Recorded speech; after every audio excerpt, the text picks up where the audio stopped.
అందరికీ నమస్కారం. మీరు నమ్మిన నమ్మకపోయినా ఇది నిజం. ఎందుకంటే మన పెద్దలు చెప్పిన నిజాలు కొంతమంది ఇప్పటికీ ఈ ఆచారాలు పాటిస్తున్నారు. ఈ ఆచారాలు ఎవరైతే పాటిస్తారో ఇంట్లో ప్రశాంతతతో పాటు డబ్బు చేతికి అందుతుంది. డబ్బు వృధాగా ఖర్చు అవ్వకుండా ఉంటుంది.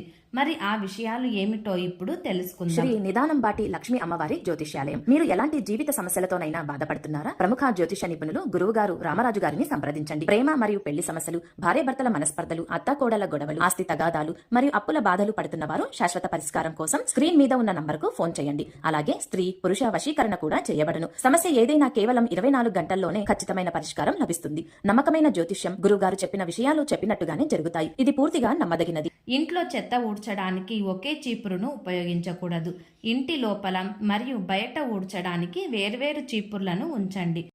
మీరు ఇంటి లోపల బయట ఊడ్చడానికి ఒకే చీపురును ఉపయోగిస్తే అది అదృష్టాన్ని పాడు చేస్తుంది.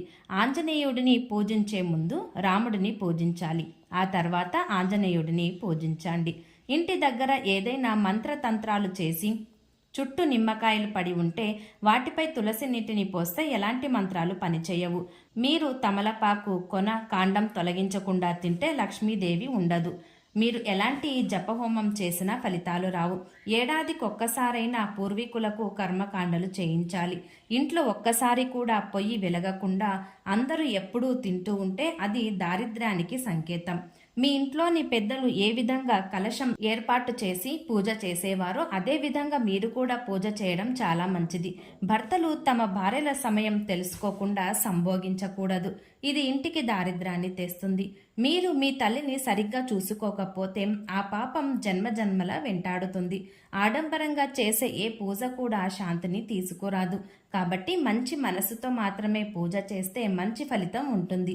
ఇంటి యజమాని ఎల్లప్పుడూ తన నుదిటిపై చందనం బొట్టు, చిటికెడు బూడిద లేదా కుంకుమ పువ్వు తిలకం పెట్టుకోవాలి. రోజుకు కనీసం ఒక్కసారైనా ఇంటి దేవతకు నమస్కరించాలి. ఇంటి యజమాని తలస్నానం చేసి నుదుటిపై కుంకుమ బొట్టు పెట్టుకోవాలి.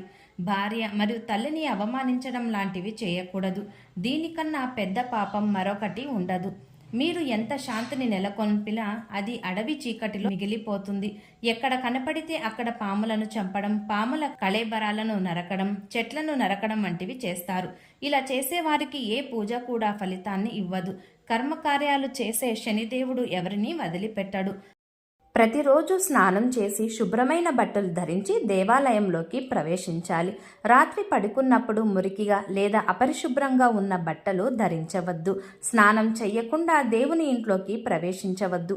దైవారాధన సమయంలో పురుషులు సాంప్రదాయ దుస్తులు ధరించడం, స్త్రీలు చీర కట్టుకోవడం శుభప్రదం. దేవుని గదిలో గుడ్డతో ఊడ్చాలి. ఇంటి గడపను కూడా గుడ్డతో తుడవాలి. చీపురు వాడకూడదు. దేవుని ఇంట్లో స్టీల్తో చేసిన పూజా దీపాలను వాడకూడదు.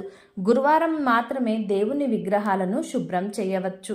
ఈ వీడియో మీకు నచ్చినట్లయితే ప్లీజ్ లైక్ చేసి మీ ఫ్రెండ్స్కి షేర్ చేయండి. అలాగే మా కొత్త వీడియోస్ మీకు వెంటనే చేరాలంటే మా ఛానల్ని సబ్స్క్రైబ్ చేసుకొని పక్కనే ఉన్న బెల్ ఐకాన్ని ప్రెస్ చేయండి. ధన్యవాదములు.